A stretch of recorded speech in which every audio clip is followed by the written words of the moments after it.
आज की इस नशिस्त में हमें वाक़या करबो बला की वजूहात और पस मंज़र बताया जाए कि इस वाक़े की होने की वजूहात क्या थी, इसके पीछे पस मंज़र क्या था, और किरदार हुसैन के मुकाबले में किरदार यजीद कैसा था, ताकि लोगों को पता चल जाए कि हुसैन इब्ने अली ने बैत क्यों नहीं की थी, और ये भी पता चल जाए कि पीछे वो कौन सी वजूहात थी जिसकी वजह से इतना बड़ा मार कारूनुमा हुआ।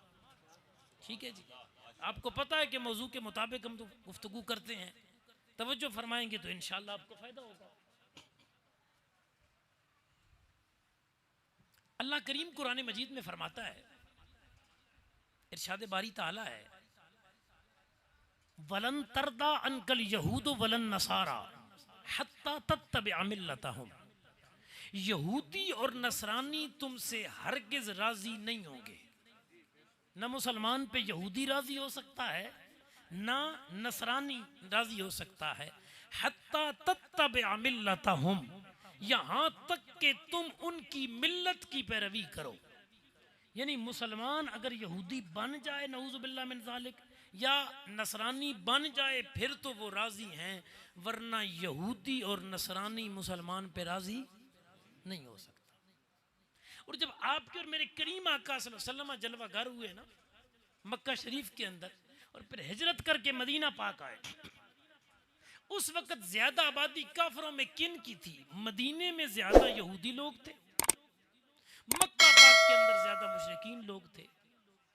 तो इब्तिदाई इस्लाम से ही ना यहूदियों को अहले इस्लाम से हसद है, ये हसद वाली कौम है। अब तारीख़ इंसानी पढ़ ले, मैंने तो कुरान पढ़ दिया है। और जो जो इस्लाम उठता गया ना, इस्लाम फैलता गया, इस्लाम के नारे शाम तक, इराक तक, हबशा तक ऊंची आवाज में लगाए जाने लगे ना, तो यहूदियों को इससे बड़ी तकलीफ पहुंची। और फिर उनका जो मक्के में मदीने में सबसे बड़ा आलिम था अब्दुल्ला बिन सलाम, वो नबियों के ताजदार की बारगाह में आया, उसने हुजूर का कलमा पढ़ा और हुजूर का गुलाम बन गया। तकड़ा बंदा चला जाए ना तो पीछे कौम कमजोर हो जाती है।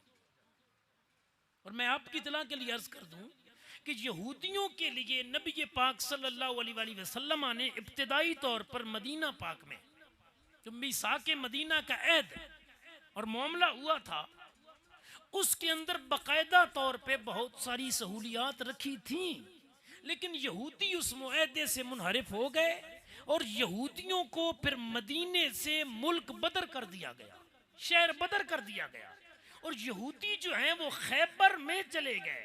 ये जो मौला अली ने खैबर का किला फतह किया ना, वहाँ यहूदी थे और ये पहले मदीने में रहते थे। ये शहर बदर हुए, मुल्क बदर हुए। उसके बाद से लेकर आज तक जब से यहूदियों को घरों से निकाला गया ना, ये मुसलमानों के पीछे है। चाहे आप फलस्तीन का मंजर देखें, चाहे आप अमेरिका के अंदर 9/11 का मामला देखें, चाहे आप यूरोप के किसी मुल्क के अंदर जाएं, कि उस दिन से जब से इन्हें मदीने से निकाला गया और शहर बदर किया गया।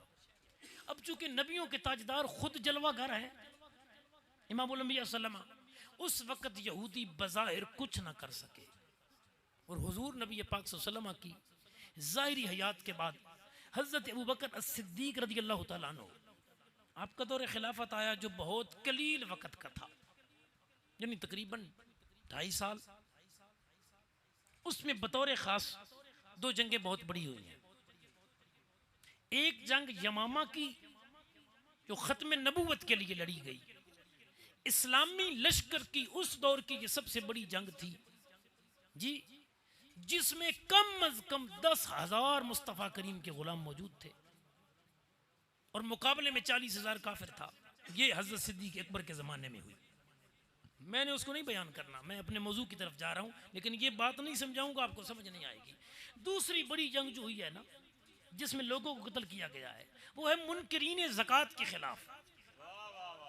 कि कुछ लोग हुजूर के ज़माने में बज़ाहिर मुसलमान थे, सारे मामलात करते थे, लेकिन जो ही सिद्दीक अकबर आए उन्होंने कहा नमाज पढ़ेंगे, रोजे रखेंगे, लेकिन ज़कात नहीं देंगे, ये टैक्स है। फरमा मुझे रब की इज्जत की कसम, अबू बकर को लोग कत्ल कर दें और अबू बकर के जिस्म की बोटियां बन जाएं और चीलें उठा के वो बोटियां ले जाएं, अबू बकर ये तो गवारा कर सकता है, लेकिन जो शरीयत मुस्तफ़ा की चल रही थी उसको कोई तब्दील करे, ये अबू बकर गवारा नहीं कर सकता। फरमाया अगर एक रस्सी भी तुम देते थे ना, रस्सी रसूलुल्लाह के ज़माने में ज़कात की, अब नहीं दोगे ना तो अबू बकर तुम्हारे खिलाफ तलवार उठाएगा। बड़े लोग आए, उन्होंने कहा मुसलमान है, नमाज के मुनकर नहीं, रोजे के मुनकर नहीं, बाकी मामलात कर रहे हैं। फरमाया शरीयत का फर्ज है ज़कात, जो इसका मुनकर होगा, इनकार करेगा, अबू बकर उसके खिलाफ जिहाद करेगा। ये नहीं देखा कि बंदे अपने हैं, ये नहीं देखा कि नमाजी हैं, ये नहीं देखा कि रोजेदार हैं, ये देखा कि दीन बदल रहे हैं। तो असल में हुजूर की शरीयत में दीन बदलने वालों के खिलाफ सबसे पहले तलवार निकाल के जिहाद करना अबू बकर सिद्दीक की सुन्नत है। फरमा नहीं छोड़ेंगे।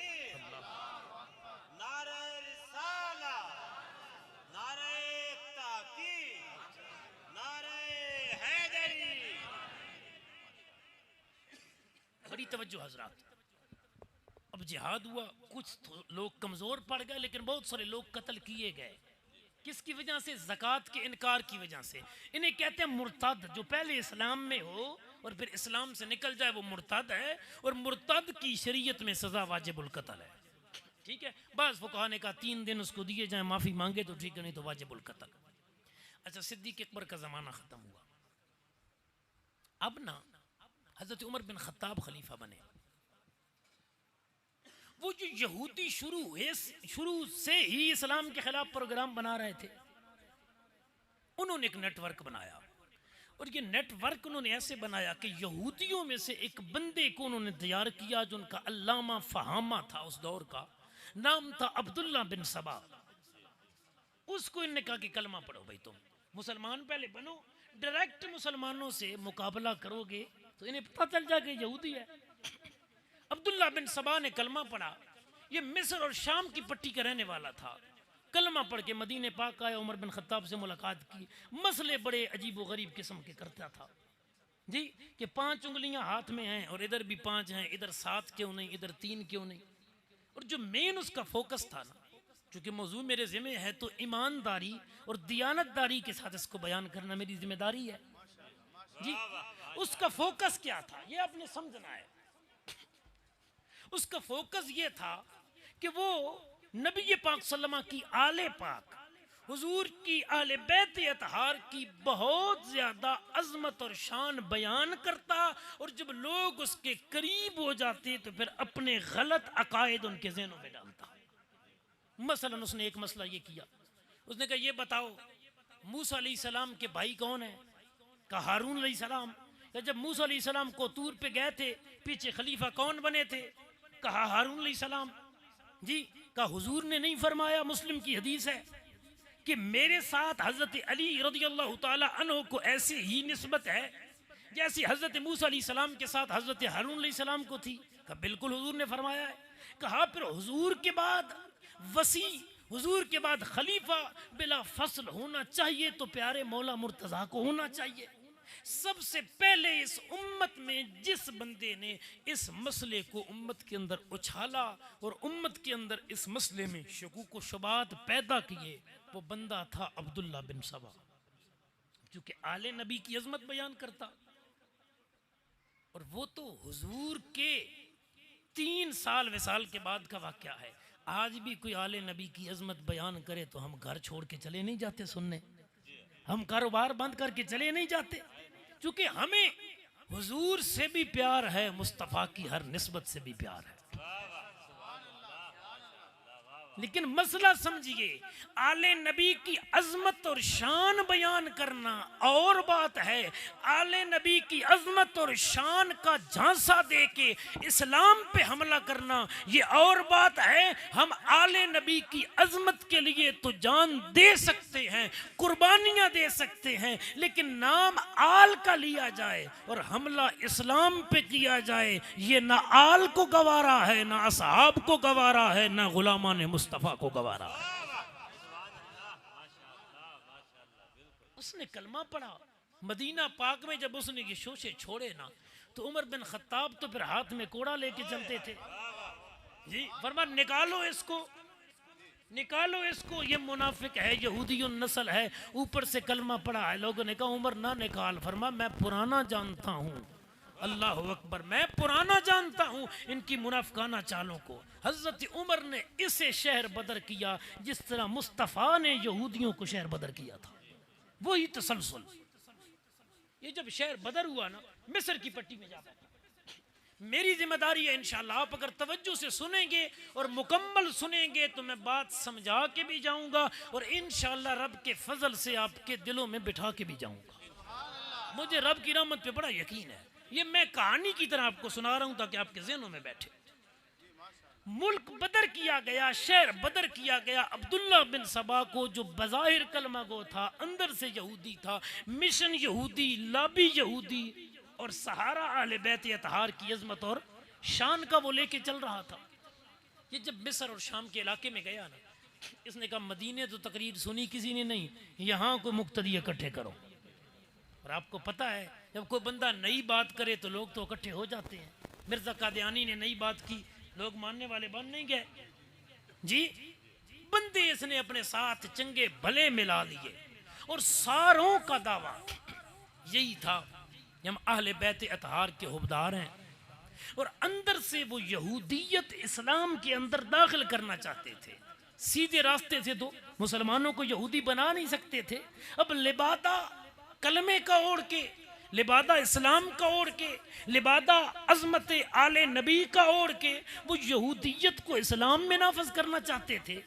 और उमर बिन खत्ताब के दौर में 11 सालों में उनको ये जुर्रत न हुई कि वो ये काम कर सके। तैयारी करते रहे, तैयारी करते, लेकिन जुर्रत न हुई। क्योंकि हुजूर की उम्मत में उमर इतना तकड़ा बंदा था ना, जिसने फितनों के हर दरवाजे को बंद करके रखा।